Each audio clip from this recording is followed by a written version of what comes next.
le damos la bienvenida al licenciado Jorge Alberto Moctezuma Pineda, director de Normatividad y Análisis Financiero de la Unidad de Inteligencia Financiera del Distrito Federal. El licenciado Jorge Alberto es licenciado en Derecho por la Universidad Autónoma Metropolitana. Ha participado en diversos congresos nacionales e internacionales, seminarios, cursos y foros relacionados con temas de prevención del lavado de dinero, extinción de dominio y seguridad nacional.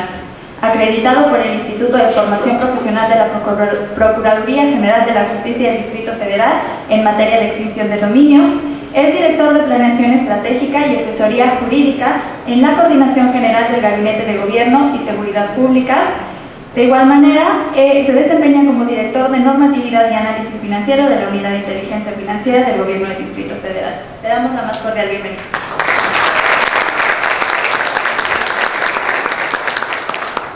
Gracias a todos, todas ustedes.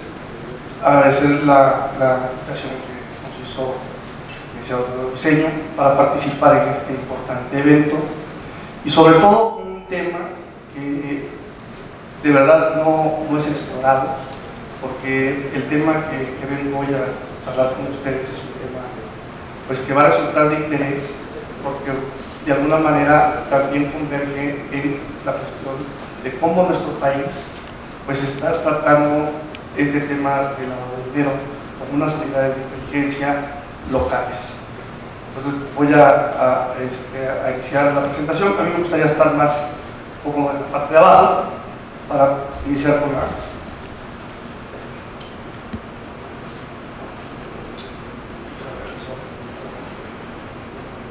Ahí está. Perdón. Iniciaremos primero brevemente con el origen de la BIF, de manera muy general, el contexto internacional, cómo se gesta, después cómo se funda aquí en el país o cómo se constituye un marco jurídico que, bueno, pues es el que regula a nivel de las BIFs internacional, tomando en cuenta la Convención de Viena, AFI y la Comisión Europea. Y así también lo que es México en el contexto nacional. Posteriormente hablaremos de los modelos que tienen las BIFs. Y ahí hablaremos del modelo administrativo, del modelo policial, del modelo judicial y del modelo híbrido o mixto. Y en el tema cuarto, perdón, ahí entraremos ya de manera muy profunda a analizar de manera específica estas UIPs, que son unidades de inteligencia patrimonial y económica. Sus antecedentes, cuántas se han conformado, su naturaleza. Después pasaremos a ver, bueno, la elección del modelo, su misión, sus atribuciones y sus estructuras orgánicas. En el contexto internacional, bueno, ya lo mencionó y lo han mencionado varios, ustedes lo conocen, el fenómeno del lavado de dinero es un problema que se vislumbra de manera global. Y bueno, tenemos en el contexto internacional que en esa década de los 80s hay una preocupación de ver cómo se va a combatir ese fenómeno. Y bueno, se gesta ahí por Grupo Egmont en 1995, en la ciudad de Bruselas, en el Palacio de 24 miembros y 8 organizaciones, se funda ese grupo. Ese grupo que va a tener, de alguna manera, es un ente que va a hacer, de alguna manera, el intercambio de información o de tecnología y de conocimientos hacia los miembros que lo conforman. Tenemos también ahí que ha crecido, ahora están ya 147 miembros, de 147 unidades de inteligencia, y México participa directamente con ellos desde 1998. Participa con una Dirección General Adjunta de Investigación de Operaciones, que ya no existe, que era parte de lo que es la Secretaría de Hacienda, y que en el 2004, bueno, publicado en el Diario Oficial de la Federación, se crea por decreto la Unidad de Inteligencia Financiera.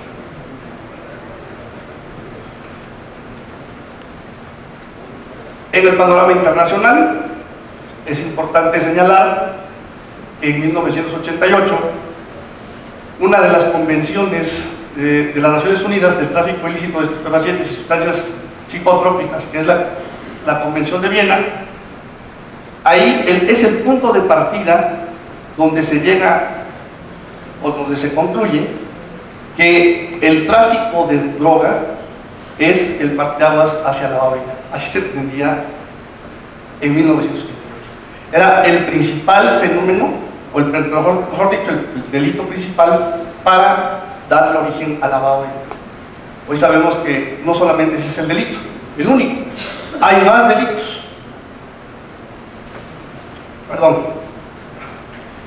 Y bueno, el punto de partida, como ya lo mencionábamos, posteriormente, en 1989, se gesta GAFI, el Grupo Internacional de Acción Financiera Internacional, y GAFI, de alguna manera, lo que hace es desarrollar y promover políticas, emitiendo una serie de recomendaciones para que se haga, y de frente se haga el combate y prevención al lavado de dinero. En la recomendación 29, ahí precisamente se señala lo que es fundamental para los países crear la UIF, tener una unidad de inteligencia financiera. Y posteriormente en el 2000, en la Convención de Naciones Unidas, de la Convención de Palermo, el artículo 7, ahí es donde se le da el origen a las unidades de inteligencia financiera. Hasta hablamos del 2000, en el 2004 se crea aquí en México, Grupo EMU ya estaba trabajando desde el 95, México era miembro desde el 98, entonces la verdad es que no es, o no ha pasado ni siquiera 2 décadas, sobre todo lo que estamos trabajando en prevención y combate al lavado de dinero. En México tenemos un marco internacional, bueno, lo que México ha suscrito, de alguna manera, como dijimos, la Convención de Viena, la Convención Internacional para la Supresión del Terrorismo en el 99, la Convención de Palermo. Sabemos que las recomendaciones que emitió GAFI, bueno, son 40 en principio, posteriormente con el evento de las Torres Gemelas, emite 9 recomendaciones especiales para el financiamiento al terrorismo, y la UIF ha suscrito 40 memorandas de entendimiento, que es en el intercambio que hace con otras UIFs de otros países. En la legislación nacional, bueno, tenemos ahí el artículo 15 del Reglamento Interior de la Secretaría de Hacienda y Crédito Público, que es donde se señalan las facultades que tiene la unidad de inteligencia financiera. Ahí se establecen las facultades. Hoy vemos que la unidad de inteligencia financiera de aquí de México se ha robustecido con esa nueva ley antilavado. Se crea una nueva dirección general, sobre todo en actividades vulnerables. Es un personal robusto que tiene esa institución. Las disposiciones de carácter general, bueno, y por último, la ley antilavado, su reglamento y sus reglas de carácter.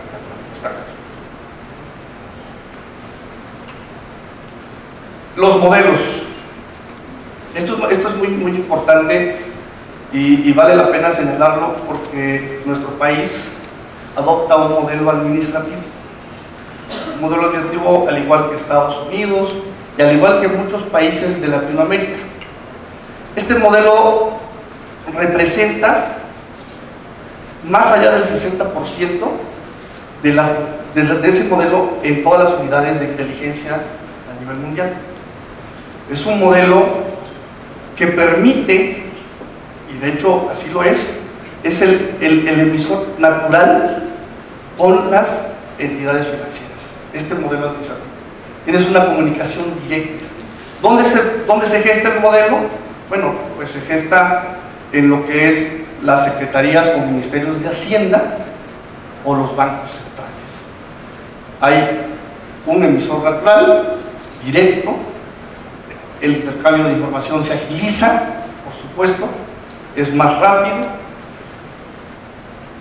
y como decía, la mayoría de los países que tienen su BIM adoptan este modelo. El modelo policial, bueno, es un modelo que es principalmente utilizado en Europa. Tenemos el ejemplo de Alemania, de Inglaterra, y es un modelo de investigación. ¿Qué ventajas tiene este modelo a diferencia del modelo administrativo? Bueno, que este modelo permite ir directamente a la investigación, no hacer el reporte como el modelo administrativo. Este ejecuta directamente y puede hacer el decomiso o el embargo de esos bienes directamente, pero tendrá de alguna forma que esperar porque es un proceso. El modelo judicial es un modelo que no es representativo, porque solamente el 3% de los miembros de EGNU, es decir, las unidades, son las que lo adoptaron. Y si nos damos cuenta, tenemos aquí solamente 2 países que pertenecen a la Comunidad Europea, que es Chipre y Luxemburgo. Estos países, digo, han sido señalados como paraísos fiscales.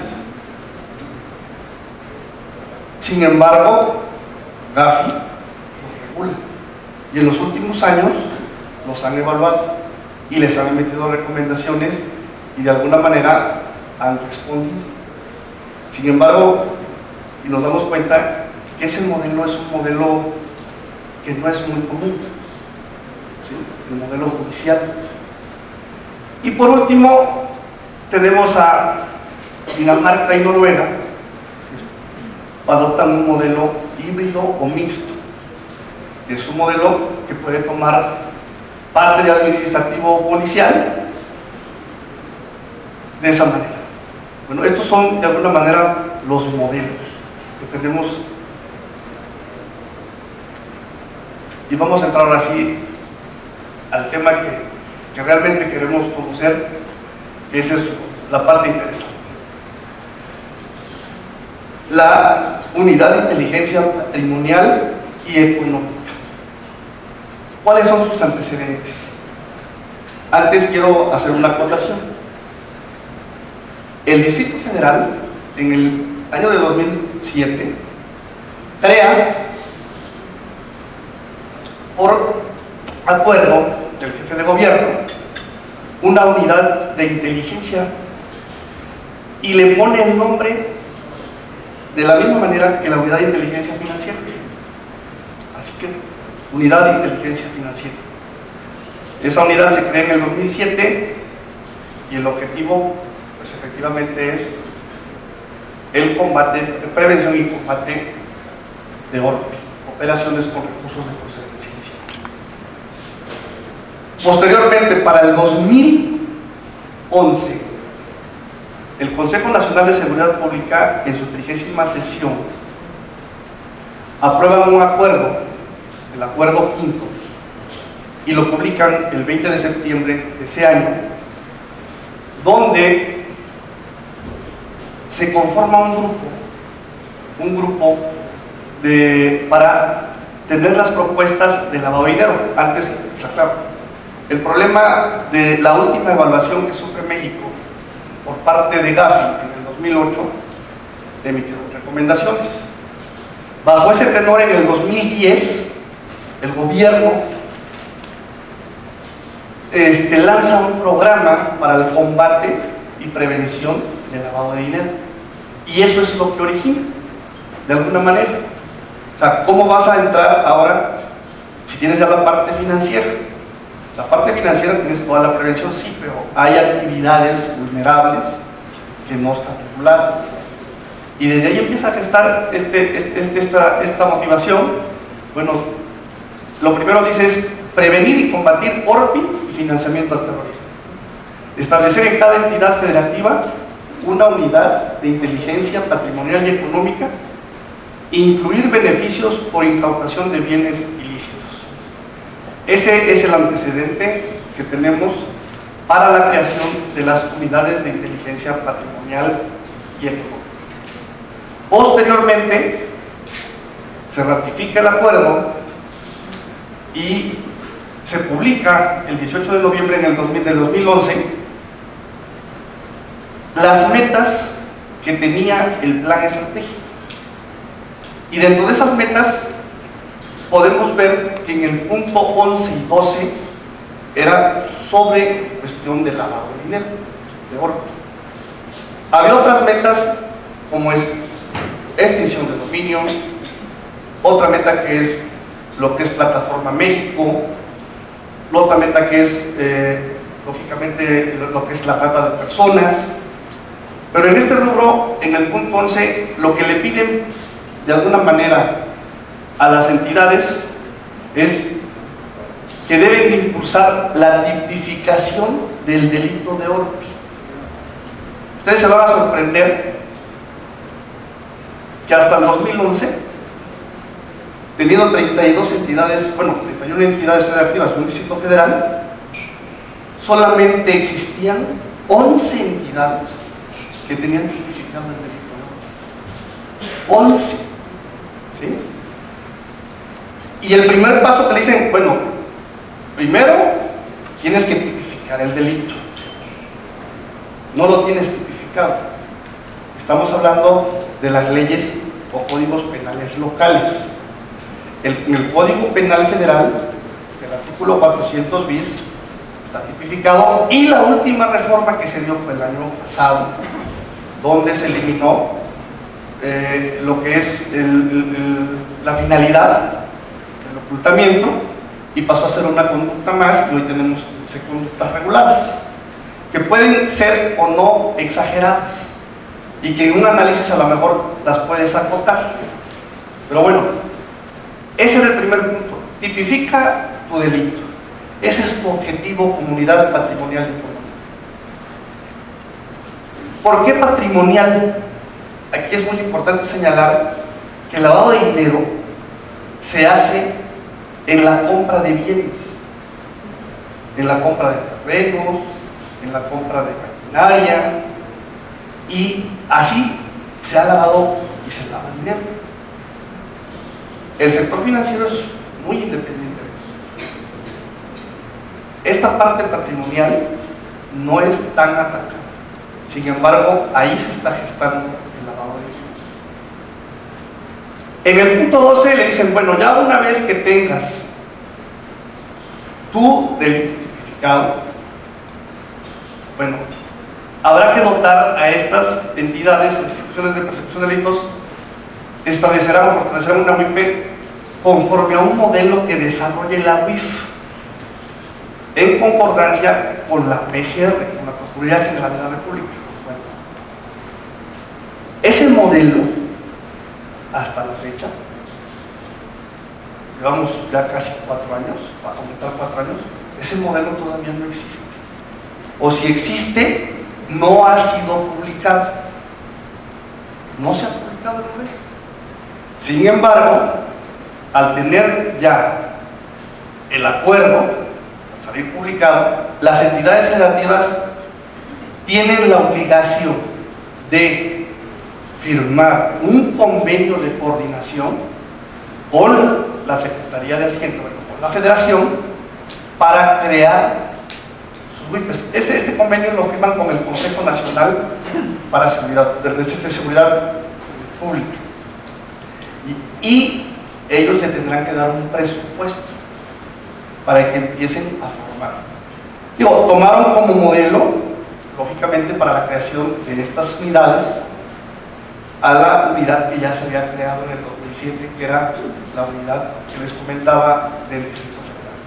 Como modelo, pero de creación, ¿sí? O sea, ya tenemos esa, ahora queremos hacerlas en las demás entidades. Estamos hablando de 2011. Entre 2011 y 2012, y 2013, un año, se firmaron los convenios.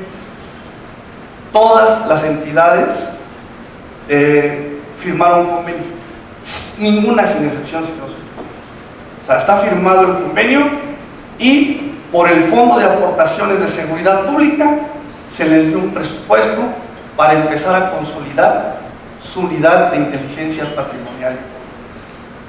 A la del DF le dieron a lo mejor menos presupuesto porque ya estaba consolidada y era nada más reforzar. Bueno, ¿Qué pasó? De todos los invitados, por llamarlo así, eran 10, que eran, perdón, los 32, hasta la fecha nada más tenemos 10 unidades, ni el 30%. Iniciando por el Distrito Federal, posteriormente el Estado de México, Lima, Querétaro, Zacatecas, Sonora, Veracruz, Puebla, San Luis Potosí y Aguascalientes. Nosotros nos hemos dado la tarea de estudiar cómo se ha ido gestando en cada entidad y cómo se han ido elaborando, pues de alguna manera, sus estructuras. ¿Qué están haciendo? Les va a sorprender, porque aquí no vemos estados que hoy, en este momento, viven una situación de narcoviolencia y donde se da el lavado de dinero, que son estados, hablando económicamente, muy fuertes. Yo me pregunto, ¿dónde está Nuevo León? ¿Dónde está Jalisco? ¿Dónde está Tamaulipas? ¿Dónde está Guerrero? ¿Dónde está Morelos? Pero sí les dieron el recurso para crearla, ¿no? Ese recurso lo deben de tener.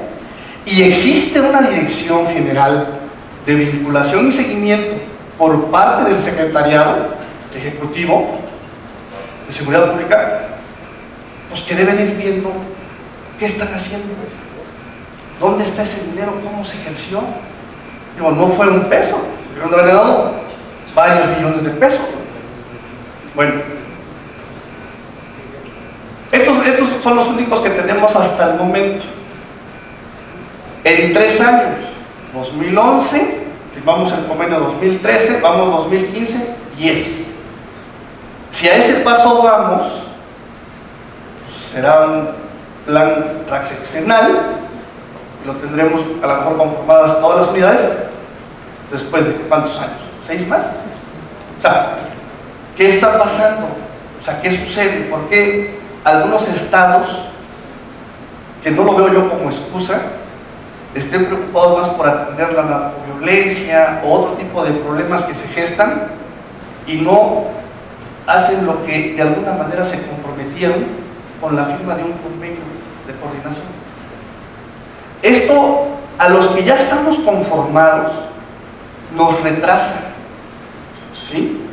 Nos deja aislados, porque yo con quién voy a interactuar si nomás tengo 10. Bueno, estos son los 10 que sí fueron a la fiesta, por decirlo así. Y aquí viene otra parte interesante. ¿Cómo se constituyeron? ¿Cómo firmaron de alguna manera aquí los convenios? Si se dan cuenta, en el 2012 y 2013, de alguna manera algunos se gestaron por decreto o por acuerdo, ¿sí? Y si no tenían o tenían tipificado su delito. Al inicio de la charla les comentaba, solamente había 11 estados tipificados con delito de orden. Esto genera que 7 más, con el convenio, tipifican el delito. Pero aquí hay algo interesante. San Luis Potosí y Aguascalientes crean su unidad patrimonial, de inteligencia patrimonial y económica, sin tipificar el delito. Y entonces, ¿cuál es el objeto? O sea, van a la fiesta, llevan la piñata y va vacía, no llevan los dulces. ¿Qué están persiguiendo? Y el problema no es ese. El problema, yo creo que, y vale la pena subrayarlo, San Luis Potosí y Aguascalientes adoptan un modelo que no es el modelo que tiene nuestro país. Ellos lo adoptan de manera local y adoptan un modelo judicial, que más adelante vamos a ver, y que sí llama la atención, porque en el panorama mundial es un modelo que solo representa el 3%. ¿Sí? Y no nada más lo adoptaron ellos, también lo adoptó el Estado de México, hay que decirlo. Esta es la parte de cómo se constituyeron, y en esta lámina vemos los modelos, aunque ahí aparece Veracruz como híbrido, ya lo comentaré. Tenemos dónde quedan adscritas esas unidades de inteligencia patrimonial y económica, en qué áreas del gobierno específicamente, que son en las secretarías de finanzas, o secretarías de hacienda, o secretarías de finanzas y planeación. Los tres estados, como el Estado de México, San Luis Potosí y Aguascalientes, que no aparece porque se corta, ellos la incrustaron en su procuraduría. Ahí está, ese modelo es su modelo judicial. Todas las demás, modelo administrativo. ¿Sí? Y aquí llama la atención, y no se ha homologado, digo, porque en algunas, al titular de la Unidad de Inteligencia Patrimonial y Económica, es facultad del gobernador, al menos en el DF, facultad del jefe de gobierno, nombrar al titular. En otras entidades, sobre todo en las que adoptan el modelo judicial, es el procurador, y quedan adscritas en la subprocuraduría. Por ejemplo, San Luis Potosí está adscrita en la subprocuraduría de averiguaciones previas. ¿Sí? Si yo les dijera dónde está adscrita la del Estado de México, está adscrita esa unidad en una fiscalía especial de robo con violencia y delitos mayores patrimoniales. Ese bien jurídico no es el que tutela el lavado de dinero. Ahí se incrustó, en el Estado de México. Pero además el Estado de México tipificó el delito de lavado hasta finales del año pasado. Y primero, en el 2012, ellos crearon su unidad de inteligencia antes que firmar el convenio. ¿Por qué se dio así? Bueno, porque el Estado de México publica su ley de extinción de dominio en el año de 2000, en ese año de 2011, y en la ley de extinción de dominio le da vida a su unidad, pero no le pone unidad, y ni lo ha cambiado como debe ser, unidad de inteligencia patrimonial y económica. Lo deja como unidad especializada de inteligencia patrimonial y financiera. Así lo tiene. ¿Sí? Ahora, cuando yo les hablaba, por ejemplo, de algunos estados que a lo mejor no han cumplido a cabalidad y que tendrán que ajustarse, por ejemplo, llama la atención la tipificación la punibilidad que pone el estado de Sonora, cuando la punibilidad en el Código Federal señala entre 5 y 15 años, Sonora pone entre 4 y 12, 16 años. Bueno, Coahuila lo tiene tipificado, pero lo tiene tipificado, que es el más bajo, entre 2 y 10, el lavado de dinero.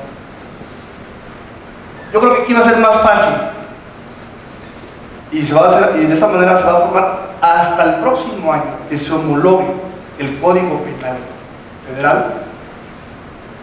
Ya tendrán todas las entidades tipificadas, porque hoy, tenemos sin tipificar 14 entidades que no lo han tipificado, y dentro de ellas, los estados que ya mencioné, que son estados que tienen problemas de narcoviolencia, de tráfico de drogas, de trata de personas, de secuestro, de todos los delitos que de alguna manera generan como delito precedente el lavado.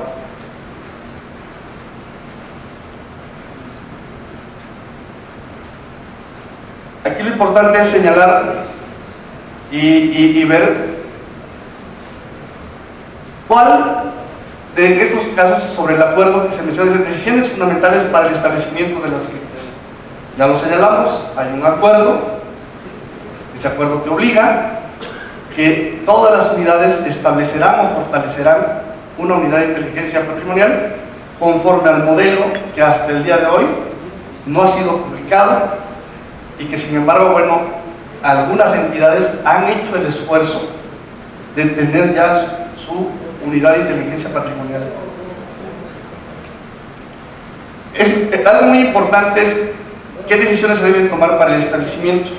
Bueno, la principal definición de objetivos, que es el combate y prevención del lavado de dinero. Ese es el principal objetivo de una unidad patrimonial. Debe de complementarse también de alguna forma delimitar sus funciones con el ciclo de inteligencia. ¿Por qué? Porque estas unidades lo que van a hacer con esa información patrimonial que se tenga, tendrán que hacer reportes. Y esos reportes se los tendrán de alguna manera que canalizar no solamente al Ministerio Público, principalmente al Ministerio Público, pero pueden también dar reportes a otro tipo de entidades. ¿Sí?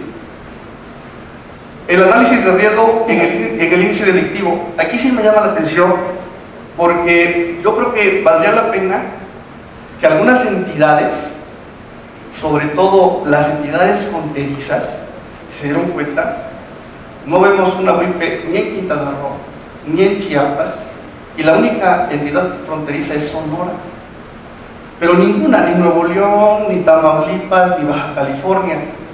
Habría que hacer ahí un estudio si ese modelo administrativo, porque digo, el índice de criminalidad, al menos de Tamaulipas, de Nuevo León, que son ciudades fronterizas, y por ejemplo, me voy a Quintana Roo, donde el potencial y desarrollo de construcción para desarrolladoras inmobiliarias pues es grande, y ahí se puede estar el lavado de dinero.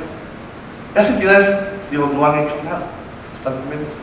Y las otras que de alguna manera tampoco han hecho nada son las entidades que por lo regular conocemos como entidades pobres: Oaxaca, Guerrero, Hidalgo, tampoco tienen su unidad de inteligencia patrimonial y económica. Aquí les decía qué importancia tiene de crear una unidad patrimonial que tiene que ser un chaleco a la medida. Todos sabemos que la Procuraduría o las Procuradurías locales de alguna manera siempre se ven envueltas o relacionadas con el tráfico de información. Acaba de pasar en Jalisco, hubo fuga de información, por ahí se dice que ya sabían que iban a ir y bueno, huye el narcotraficante, etc. Entonces, nosotros en el estudio que hemos hecho, sí señalamos que se tiene que ser una unidad patrimonial y económica a la medida. La unidad que se geste en el Distrito Federal no tiene que ser igual que la que vaya a estar en Nayarit. O sea, la Ciudad de México es el centro neurálgico financiero del país. Y la verdad es que dices, bueno, no existe ni una agencia especializada para lavado de dinero. Ya no les digo fiscalía. Quien lo ve es la Fiscalía de Delitos Financieros. Los delitos financieros son muchos, ¿no?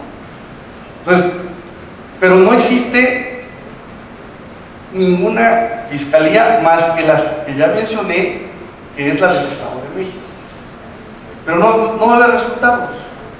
O sea, a mí me gustaría saber, esa UIP y esa fiscalía, cuántos casos de lavado de noviembre que fue creada, o bueno, que fue incrustado ahí el delito de Orpi, cuántos casos realmente se han denunciado o se han iniciado de lavado de dinero. Yo no creo que haya habido uno. Y en el DF existe un caso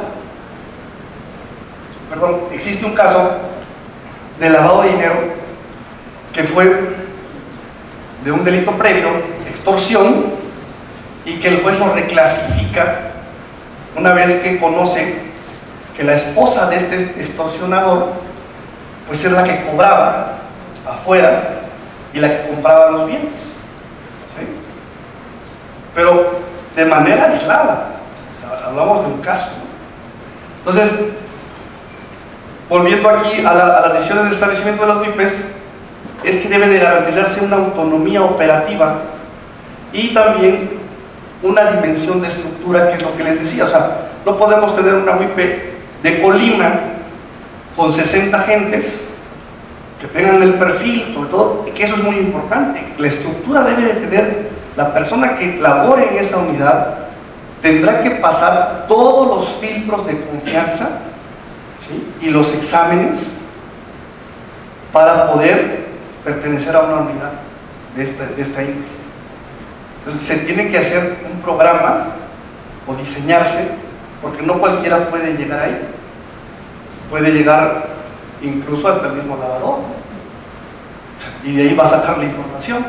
Entonces, esto sí es muy importante. Las estructuras para nosotros son muy importantes, porque no es lo mismo Aguascalientes que Nuevo León o Jalisco, comparado a lo mejor con Colima, Tlaxcala.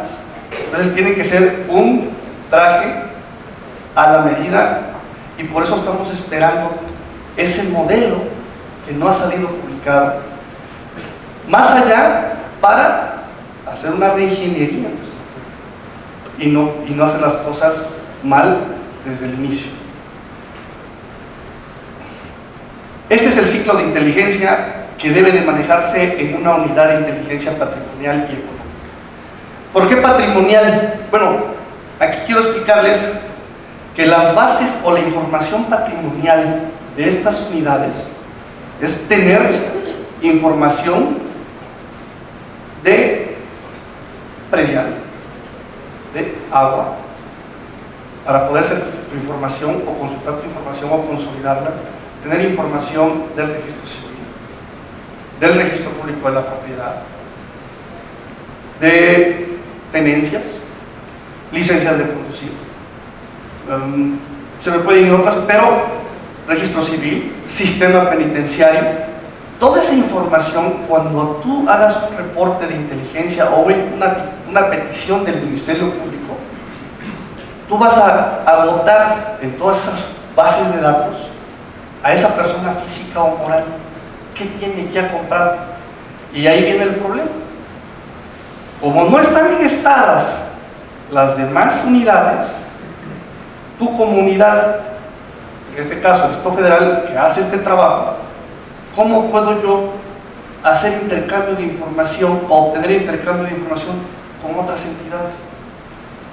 O sea, el delincuente comete el delito aquí, pero compra allá. Allá es donde lava, en Querétaro, en Baja California Sur, pero nosotros aquí no nos enteramos. Y tendrá que hacerse, bueno, pues el mapa delincuencial, cuántos bienes compró, tener que investigar sobre todo lo que es su círculo primario, ¿sí?, cuando es una persona física. Y bueno, se genera, en un principio es generar información, tenerla, y ahí entra el segundo ciclo, que es analizarla. Ya tengo toda, hay que descartar pues, que hay homonimias, que a lo mejor los inmuebles no fueron comprados en las fechas, o hay prestanombres o testaferros. Esa información la tienes que analizar perfectamente. Y hablo que esto es para un modelo administrativo. O sea, este ejemplo es de un modelo administrativo. Y consolidas la información con todas esas bases de datos que tienes. Ya las anoté. ¿Para qué? Para llegar y entregar un reporte de inteligencia a la autoridad, y la autoridad pueda de alguna manera actuar. La autoridad ya tiene la información financiera. Estas unidades no tienen apertura a información. Yo puedo encontrar información en el DF, pero nadie me puede decir que no pueda tener sociedades y que constituyó e inscribió en otra entidad. O sea, no lo puedo alcanzar, me quedo corto. Entonces, tendrán que crearse de alguna manera convenios de colaboración con las demás entidades para que se pueda dar ese intercambio de información. Y en el intercambio de información, obviamente que hay principios, y es uno de los principios del intercambio de información es la confidencialidad, la reciprocidad. Tú me das, yo también te voy a dar esa información, la celeridad, porque no puede tardar a lo mejor una semana o un mes.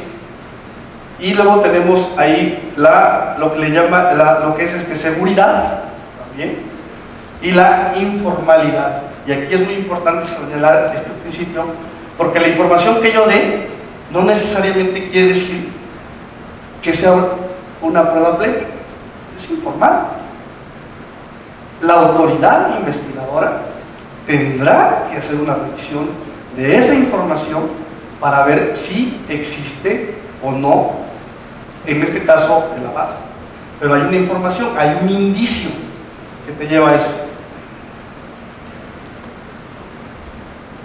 ¿Qué atribuciones debe tener una unidad de inteligencia financiera?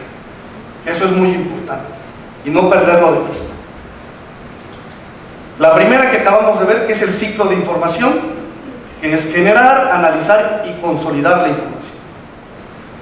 Posteriormente, dice emitir lineamientos para agrupar y jerarquizar por niveles de riesgo la información que se tenga. Compilar y explotar información a través de sistemas tecnológicos, sus bases de datos. Y ahí es muy importante señalar que no en todas las entidades federativas las dependencias te dan la información. Se tiene que hacer conciencia y sobre todo que haya voluntad. ¿Por qué? Porque te van a decir, oye, tu comunidad patronal, ¿por qué quieres mi información? ¿Para qué la vas a manejar? Tesorería te va a decir, bueno, ¿para qué quieres las licencias, las tenencias? Esa información solamente es mía. Sin embargo, ahí es donde se hacen convenios de colaboración con esas entidades internas para que te proporcionen sus bases de datos y tú en línea las puedas de alguna manera consultar y no estés haciendo el papeleo de una solicitud. Directamente las consultas. Ese es un paso que la verdad no es sencillo y que cada entidad federativa lo tendrá que hacer. Y que a lo mejor en sus registros públicos, digo, a diferencia del DF, que es un registro público que está digitalizado y que tú puedes tener una información de manera más ágil, en algunas entidades no lo tienen digitalizado. Es una búsqueda que tiene que hacerse de manera física para encontrar el folio, ya sea del inmueble o un folio mercantil, para ver qué sociedad, cómo está, cuáles son sus socios, etc. Posteriormente tenemos el intercambio de información con diversas autoridades, que es lo que les decía, coordinar y establecer enlaces permanentes. Esto es muy importante. ¿Por qué es importante tener enlaces permanentes? Las unidades no pueden darle, ni puede salir información hacia cualquier servidor público funcionario. Cada dependencia tiene que nombrar a una persona enlace y con él vas a tener la comunicación directa. Después tenemos la más importante, que es coadyuvar con el MP. Esa es definitiva, sobre todo en el modelo administrativo, es lo que tiene que hacer la unidad de inteligencia. Impulsar la celebración de convenios de cooperación, que es lo que les decía, entre las UIPs. La asesoría, participar en congresos y foros como estos, que se conozcan, que te capacites como personal de esa unidad. Acceder a la información de las bases de datos del Sistema Nacional, que no nos dan derecho a Plataforma México y que tiene que hacerse para que sea más robusta, y realizar proyectos de investigación sobre el delito de opio. La estructura que les decía, 3 direcciones que son básicas: la de análisis patrimonial, la de normatividad y una dirección de tecnología con sus subdirecciones, y también teniendo en cuenta un enlace interinstitucional. 20 plazas como mínimo, Y para finalizar, concluiremos diciendo que para impulsar la tipificación y en su caso la homologación de los tipos penales de ORPI y financiamiento del terrorismo de acuerdo al Código Penal Federal. Eso es muy importante. Crear y adecuar a la UIP conforme al modelo propuesto. Esperamos que este es el modelo ya pronto para poder encauzarlo. A nivel nacional, considerando el contexto social, político e índice delictivo de cada entidad federativa. Eso es muy importante. Considerar la implementación de una estructura orgánica lo suficientemente sólida que dé respuesta a los objetivos que se marca en esa unidad de inteligencia económica. Fomentar a través de convenios de colaboración e intercambio de información con la UIF federal, que es la que va a regular a todas estas en su momento, y con las demás UIPs, cuál va a ser ese canal, cómo se va a manejar. Y apostar por la capacitación permanente del personal en el tema de prevención y combate, que eso es muy importante, porque no se vale que en algunas unidades de inteligencia patrimonial pues no tengan o no haya gente con el perfil. Eso es algo sumamente importante. Y por supuesto, una conclusión que es también relevante es que debe de constituirse en ese modelo como coadyuvante del MP en la lucha contra el lavado de dinero. Eso sería todo. Les agradezco por su atención. Y bueno, pues si hay preguntas.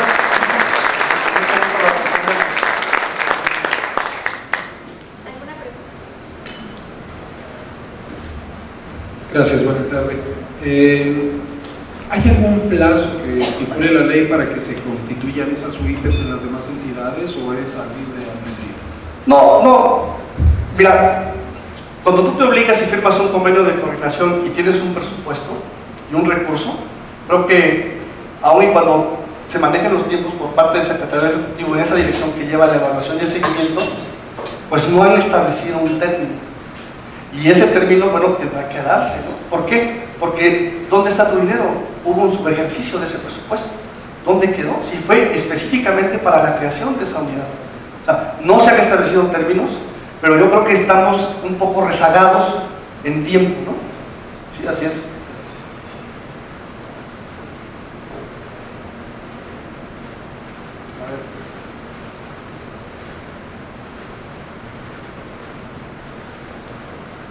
Buenas tardes. Licenciado, dos preguntas me interesan. La dinámica que tiene la UIF es que cuando ya tiene consolidada la información, entonces le da vista al Ministerio Público y empieza a armar la averiguación previa. O sea, ¿cuál es ese proceso? Perdón. Bueno, es que puede ser proactivo o reactivo. Es decir, se comete un delito, por ejemplo, secuestro. Y en el secuestro, bueno, pues están ya de alguna manera identificados quienes participaron, sujetos. Hay sujetos que participaron en el secuestro y el Ministerio Público le pide el apoyo a la unidad para, con un término a lo mejor peyorativo, decir, mapear, revisas a esos sujetos para ver si han adquirido bienes de alguna manera o han suscrito sociedades en el registro público, quiénes son sus socios, han adquirido, porque puede adquirirlo de manera no directa, sino con su círculo primario, pues puede ser su hijo, sobrino, tío, suegro, cuñado, yerno, e incluso poner un testaferro y a nombre de él también hacer las operaciones. Entonces, tu comunidad, al hacer el análisis, le puede decir, mira, aquí está la información, esto es lo que encontré, esto es lo que hay, y tú tendrás que seguir con la investigación. Lo que pasa es que el Ministerio Público nada más se hace suscrito a que ya están los secuestradores, que se vayan a la cárcel, que se les haga su proceso y nada más. Y tú te preguntas, y oye, ¿y el dinero del rescate dónde quedó? ¿El MP se quedó apuntado? ¿O hizo extinción de dominio antes? No lo sé. Pero dices, el Ministerio Público debe de haber indicios porque se señala que estos señores secuestradores pues cobraron un rescate de 15, de 8 millones. ¿Dónde quedó ese dinero? Pues, al menos si está en una cuenta, la información la tiene la UIF federal y les va a proporcionar esa información. Si adquirieron bienes, o crearon sociedades para comprar, eso es lo que de alguna manera la unidad de inteligencia patrimonial le dará esa información, si es que se tiene, al Ministerio Público para que siga en su investigación, asegure esos bienes o demuestre estas personas que el dinero con el que se obtuvo o compraron esos bienes es un recurso lícito. Y se ve la temporalidad, ¿no? Porque acaba de comprarse 1 año o 2 años y no tienes la fuente de dónde obtuviste ese dinero. Ah, pues tenía una sociedad, sí, pero esa sociedad también tiene 1 año. Entonces ahí esa es la forma con la que trabajaría las unidades de inteligencia patrimonial y económica con el Ministerio Público. Okay.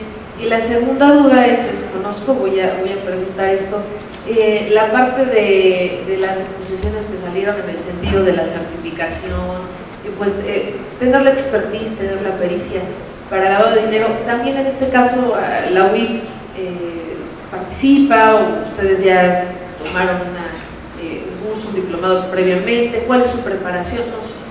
Bueno, yo creo que ese tema es separado, ¿no? Ese tema es totalmente financiero, lo que me hablas de la certificación de oficiales de cumplimiento. Esto es patrimonial. Ahora, lo que quiero decir, bueno, tampoco va a estar ni va a sobrar de que la gente que esté en esas unidades pues conozca los temas que son muy importantes y que conozca cuál es el curso en el sistema financiero. Eso es importante, no lo puedes diseñar. Pero digo, no te vinculas, en estas unidades no se vinculan al sistema financiero, es patrimonial. Tú no te vas a ver cuentas, no. Eso lo hace la autoridad investigadora, en este caso la Procuraduría o las Procuradurías locales. Así es. La parte patrimonial es una forma de lavar el dinero, pero obviamente también a través del sistema financiero puede hacerse. Claro.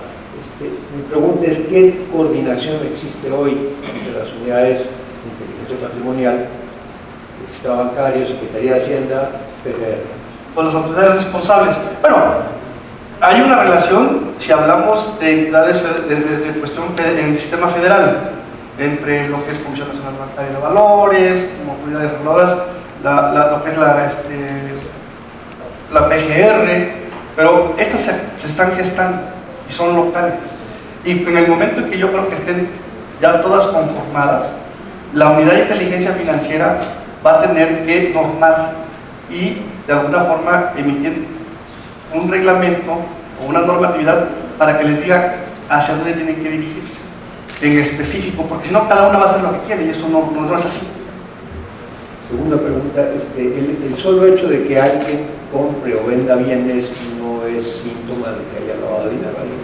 Puede estar incluso en el negocio inmobiliario y dedicarse a hacerlo, ¿no? ¿Cómo están filtrando el no estar moviendo información de gente que están lícitamente haciendo algún tipo de actividad de compra-venta de bienes de aquellos que no lo están? No, aquí lo importante es que para que tú puedas, como unidad de inteligencia patrimonial económica, actuar, en este caso, es el Ministerio Público el que te va a pedir la información. O sea, si hay un delito previo y hay un indicio de que esa persona o esa inmobiliaria no tiene dónde obtuvo esos recursos, ¿sí? O sea, nosotros no vamos a investigar a cualquiera, no, esto, pues, no acabarías. No. Es cuando el Ministerio Público dice, a ver, aquí tengo este fue el delito previo, secuestro, trata, extorsión. Esta es la persona o estas son las personas que tengo detenidas, faltan más, bueno, pues aquí están los nombres y hay que hacer la investigación patrimonial para ver si estos adquirieron bienes, no solamente en el lugar, como les decía, donde cometieron el delito, sino también en las demás entidades federativas. Así es. Gracias. Ahorita, en base a la pregunta anterior, el sistema financiero mexicano es regulado a nivel federal y yo siento que está cojo la parte que ahorita nos comentan de las UIF, en el sentido de que es local.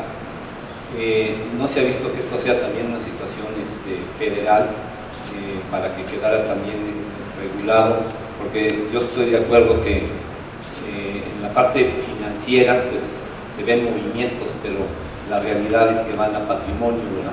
Claro. Y el patrimonio lo tienen ustedes, y si está esta situación, como tú lo comentas, donde la mayoría de los estados no están cumpliendo sus obligaciones, el sistema nacional está, podemos decir, cojo.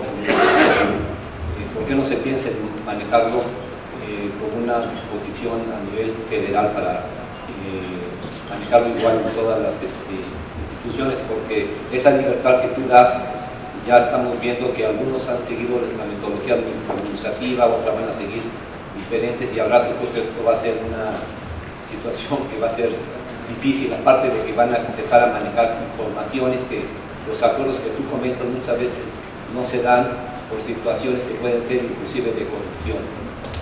Sí, bueno, mira, aquí lo importante señalar es que, y lo dije en una parte de la exposición, es que la PGR y la Unidad de Inteligencia Financiera crean un modelo.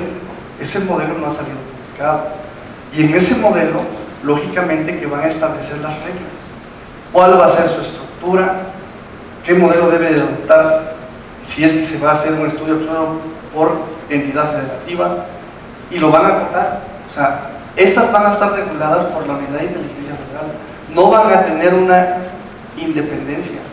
Hoy se ha hecho de esa forma porque no está el modelo, y están creadas 10.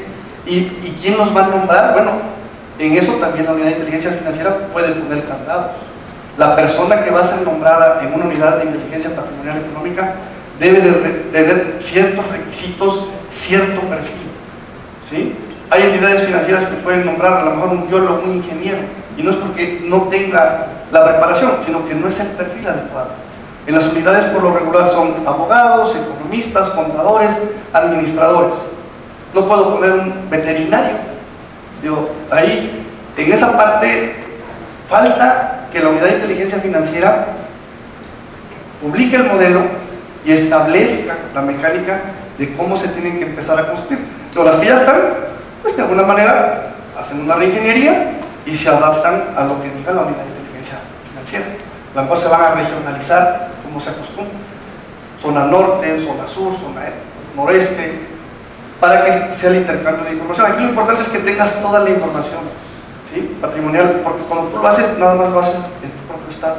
Y esto, pues no tengo acceso a la información patrimonial de otro estado. Y si la pido, ¿cuánto tiempo va a tardar? Entonces debe de haber un canal, claro, y tener la plataforma y tener toda esa información y las bases para que se pueda dar ese intercambio. Hay gente que a lo mejor nunca la encuentra, que tiene otras propiedades en otras entidades, porque no se dio la información. Así de simple. Así es. Buenos días, Jorge. Sí. Ernesto Sánchez. Una pregunta. ¿No consideras que se está duplicando información? Porque derivado de la ley antilavado, ahora las empresas inmobiliarias, aquellas que venden autos, blindan y sus fines de actividades vulnerables, emiten reportes mensuales o por las actividades que realizan. ¿Cómo utiliza la Unidad de Inteligencia Financiera esta información? Y no consideras que ya es una información bastante amplia, porque dicen desde quién compra el bien, qué recursos utilizaron, como para que al crear las unidades patrimoniales se duplicara esta información? A ver, ¿Cómo utilizan ustedes esta información que ya tienen? Mira, la información que tiene la Unidad de Inteligencia Patrimonial es una información que se va a gestar por petición del Ministerio Público. Debe de haber un delito previo. Te hablo de secuestros, te hablo, o sea, lo que tú me estás hablando de la ley antilavado, esas son actividades vulnerables. O sea, no necesita haber un delito para que pueda lavar también, pero está atacado de esa manera. O sea, actividades vulnerables en el sector económico, esa es otra parte. La parte del sector financiero es la que siempre ha existido, de la prevención. Esta va a abonar de otra manera y va a ser directamente con el Ministerio Público. O sea, él es el que te va a pedir y solicitar a ti, oye, quiero que me investigues a estas personas. Ah, mira, que tienen estos bienes. Pero ahí lo que vas a ver es cuándo los adquirieron, cómo los compraron, de qué manera, si están embargados, si fueron a crédito. O sea, es una información independiente. O sea, debe de haber un delito. Tú no puedes generar información si no tienes una averiguación previa. O sea, no vas a decir, oye, investígame a Pedro. No, eso no va a ser así. Tiene que haber una averiguación previa del por medio y que haya indicios de que esas personas que cometieron el delito de alguna manera están lavando, comprando ese tipo de bienes. O sea, puede ser maquinaria, puede ser vehículos y sociedades que a lo mejor se constituyeron de manera, pues, como se le dice, virtual, y también por ahí están adquiriendo bienes. O sea, es por ese lado donde va a entrar, y ahí es donde se da el lavado. Digo, se está explorando, no es una mala idea. Algunos países consideran que puede abonar, sobre todo porque se va a regionalizar. La República Mexicana es muy grande y cada entidad, a veces la información no fluye como debería. Así es.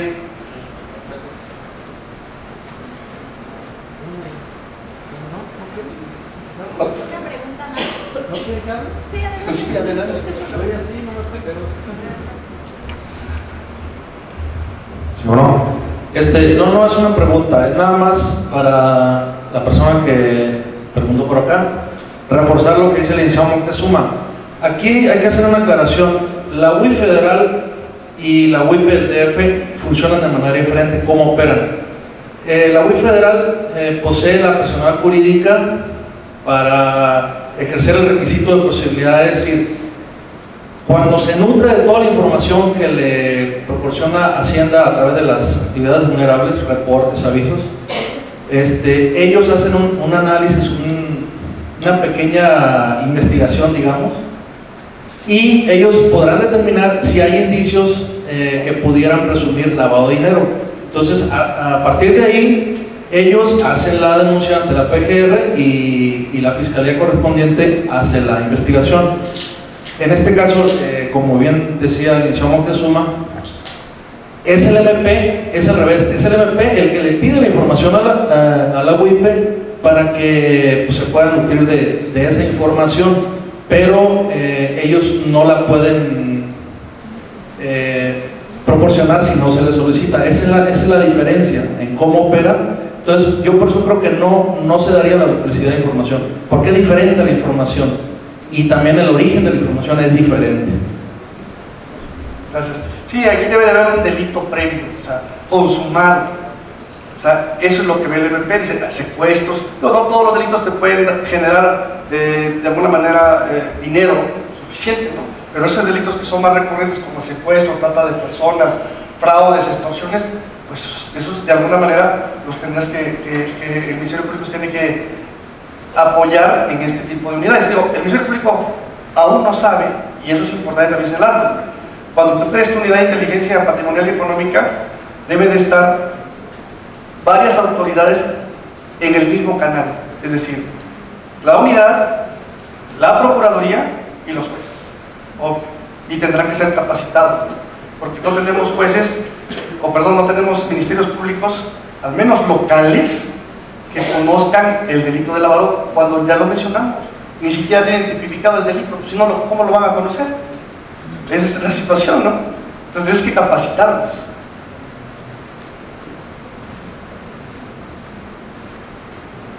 ¿Alguien más allá?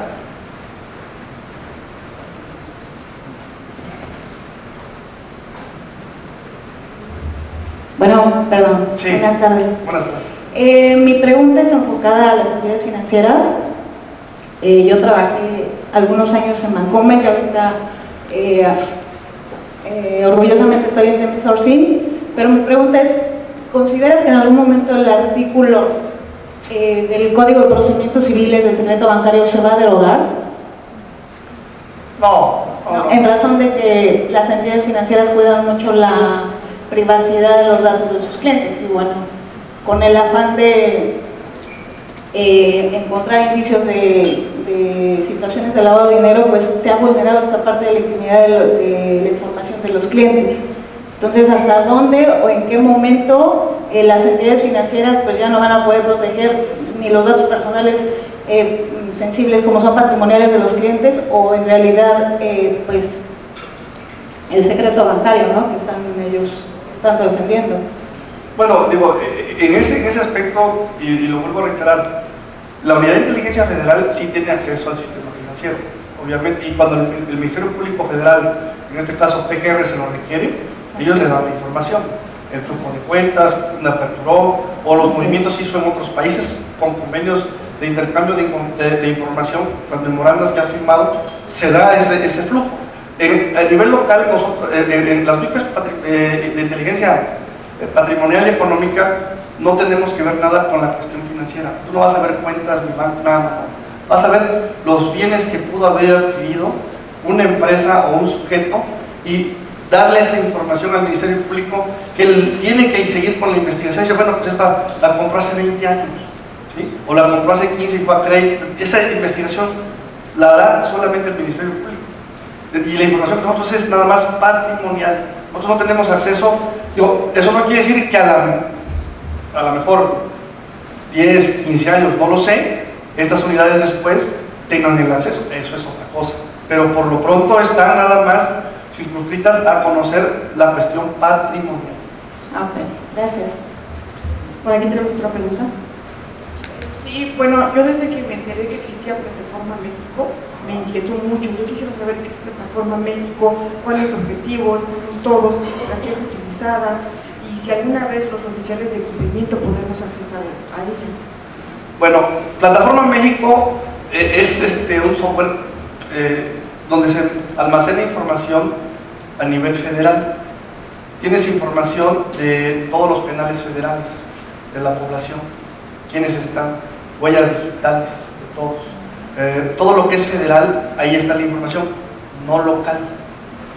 Digo, la Plataforma México, cada entidad tiene acceso vía su procuraduría, ahí hacen la consulta, ¿sí? Las unidades de inteligencia, desde mi punto de vista particular, deberán y tendrán que tener el acceso. ¿Por qué?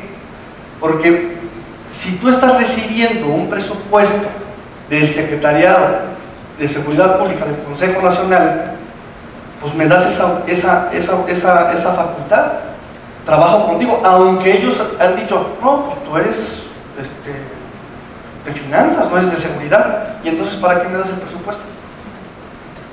El Fondo de Aportación de Seguridad Pública me lo estás dando, pertenezco también ahí, y además esa información con todos los candados, porque no es fácil el tener el acceso.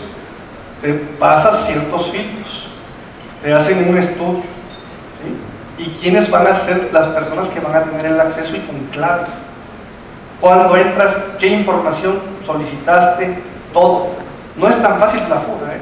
Yo, hasta hoy, ninguna entidad local, digo, de las constituidas, ni siquiera el Distrito Federal tiene acceso a esa unidad para lo que es Plataforma México. Pero es una información, todos los jueces, sentencias, pues todo lo que es federal, local. Esa es Plataforma México. Y digo, si es importante. Si es importante porque te va a ayudar en algunas de tus análisis de información y en tus reportes de inteligencia que elabores, pues esa base de datos te puede auxiliar de mucho. Por ejemplo, nosotros no podemos consultar penales federales si no sabemos, por ejemplo, en algunas ocasiones, si tú quieres saber si esa persona delinquió en otra entidad, no lo sabes. Nada más lo tengo aquí en el DF, pero ¿qué pasa? Que a lo mejor cometió el delito también en Quintana Roo, en Sonora, en Colima, pero no, eso no, es lo que necesitamos conocer. El sujeto, cuando tú lo investigues, vas a ver si tiene antecedentes penales y qué es lo que ha hecho, ¿no? Y en otras entidades. Esa información la tenemos nada más acotada a la pura jurisdicción de la entidad, o en este caso del Distrito Federal. No conocemos de otro. Y con eso, pues vas a tener el acceso porque va a ser de penales locales, ¿no? La información, en este caso. Así es. ¿Alguna otra pregunta? Sí, pues bueno, pues muchas gracias por su atención. Les agradezco mucho.